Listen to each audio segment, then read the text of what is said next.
All right, ladies and gentlemen, welcome back to the channel, guys. Today we have a Chicago Bulls video. Now, before I get into it, if you guys could like, comment, and subscribe, it really helps me out. It helps out the algorithm so much, man. I'm trying to get to 4,000 subs. I'm like 180 away. I'm really trying to reach there by the end of June. So any comment, those help out so much, man. I appreciate it a lot. Today we're going to talk about the Chicago Bulls. You guys know I love talking about my Chicago Bulls, man. This is my city. This is my team that I grew up watching. Let's just get right into the video. Now, I made a video earlier today on the Houston Rockets' biggest weakness, and in that video, I talked about the Houston Rockets' biggest weakness, which I thought personally was they just don't really have that dude yet. Now, the Chicago Bulls, they don't have that problem, right? They have Zach LaVine. They have their guy. They have their clear-cut number one superstar caliber player in Zach LaVine. So what's the Chicago Bulls' biggest weakness? I'll tell you, it's point guard play. I mean, we all know it. Every single YouTube video I make on the Chicago Bulls, you guys reinforce what I think as well, where it's just like, I'll make a video on should the Bulls trade for Kemba Walker, and my personal opinion is no, and every single comment is his defense is horrible, his defense is horrible. No. So I agree with you guys so much. I feel like a lot of Bulls fans right now are in cahoots together and like they agree fully. Now, the Bulls' biggest weakness is definitely point guard play, offensively, defensively, in both categories. Last season, the Bulls ran with Coby White and Thomas Satoransky. Now, I don't have an issue with either of those players. In fact, I love both of those two guys. I absolutely love Coby White, and I'm so happy he didn't get traded at the deadline.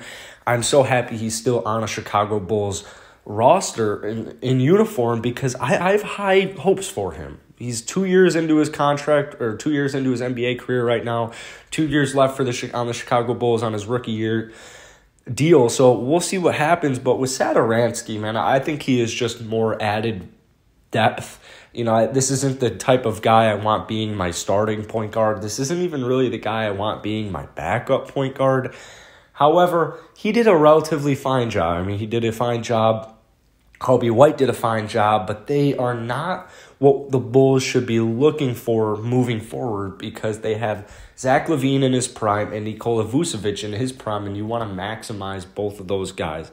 It is no longer time to rebuild. It is time to win, and it is time to win now. So the Bulls this offseason need to make big moves at the point guard position. Luckily for them, they have a ton of different options. Now, even after acquiring Nikola Vucevic, the Chicago Bulls still ranked number 22 in offense since the trade. Now, obviously, Zach LaVine was out for 11 games. That has a lot to do with it, but Coby White will miss the whole offseason recovering from left shoulder surgery, and if the Bulls could catch a break hopping into the top 4 of the draft, that would be absolutely huge. Now, they have a 20.3% chance of keeping that pick, and I imagine if they were to actually keep the pick, if they were to fall top 4, I think it's a 4.5% chance that they fall number 1. Obviously, they're going to go with Cade if you go number 1, but I made a couple of videos on I think that the Chicago Bulls should trade their draft pick if it falls 2, 3, or 4. I got a couple questions about this as well recently, and I just fully believe the Bulls should trade that pick because it's like, you know, I like Jalen Green. I like Jalen Suggs. I'm sure they could help out our team, but it's just very similar situations to Wendell, Coby White, and now Patrick Williams, where it's like, yeah, they have potential, they have promise, but it's right now the Chicago Bulls don't need the potential and promise. They need a dude who can come in here and not take 2 shots a game like Patrick Williams towards the end of the season, where it's like, dude, be a little more aggressive. You were a top 4 pick in the draft. You were the 4th pick in the draft for a reason. So if the Bulls get another top 4 pick this year, I think we should trade it. I definitely think that they should trade it. Now, Cade Cunningham is a great distributor, and the numbers at Oklahoma State last season, they don't really suggest that. So with more weapons around Cade Cunningham, his unselfishness, his transition ability, like Cade would be a dream. Now, Suggs would also be a relatively perfect fit because he's unselfish, he can play make, and he can put pressure on defense, which would really help being next to Zach LaVine. But it's just a big risk with Jalen Suggs where it's like, are you willing to take him at 2, 3, or 4, whereas you could trade that pick and get a guy like Miles Turner, or not even Miles Turner. You could go out and get a good point guard, a good caliber point guard.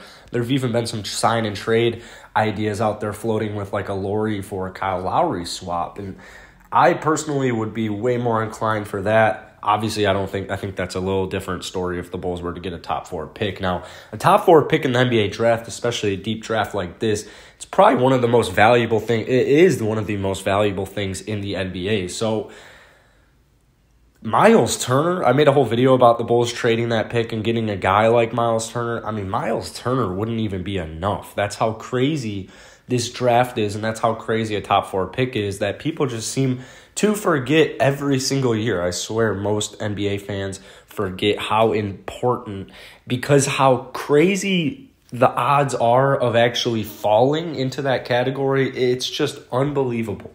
Look at the Memphis Grizzlies right now. A couple of years ago, Ja Morant. They got Ja Morant. The lottery balls fell in their favor. They got the 2nd pick, and they went with Ja Morant. And look at them now. They have a great team, great future, and they've got a great player in Ja Morant. I mean, even going back to the last time the Chicago Bulls had the 1st pick in the draft, they weren't even anywhere. They were not projected. Granted, the lottery odds have changed since then, but actually they've helped out. They've changed to help out later teams like the Bulls right now to help prevent tanking. But when the Chicago Bulls got Derrick Rose, man, they were not supposed to be getting the 1st pick of the draft that year. It's just crazy. So I really just want Cade Cunningham or to trade that pick if they were to get it. Now, as far as the point guard position goes, you have a ton of options this year. You've got Lonzo Ball. I think Lonzo Ball should be the clear-cut guy for the Chicago Bulls because this is a player that is still young.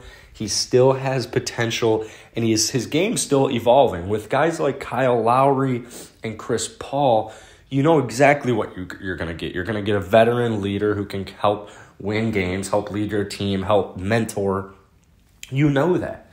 But 2 years down the line, when both of those contracts are up, now what? Now what do you do at that point guard position? Is Zach LaVine just going to say, screw this? Is Nikola Vucevic going to say, screw this? Like, I don't know. So that's why I'm just a much bigger advocate for Lonzo Ball. If you guys want a much more detailed video on who the Bulls should get at point guard, go ahead and comment PG or something, point guard, something like that, and I'll do that for the next Bulls video. But for now, that's all I got, guys. Hit that like button, hit that sub button. I'll see you tomorrow.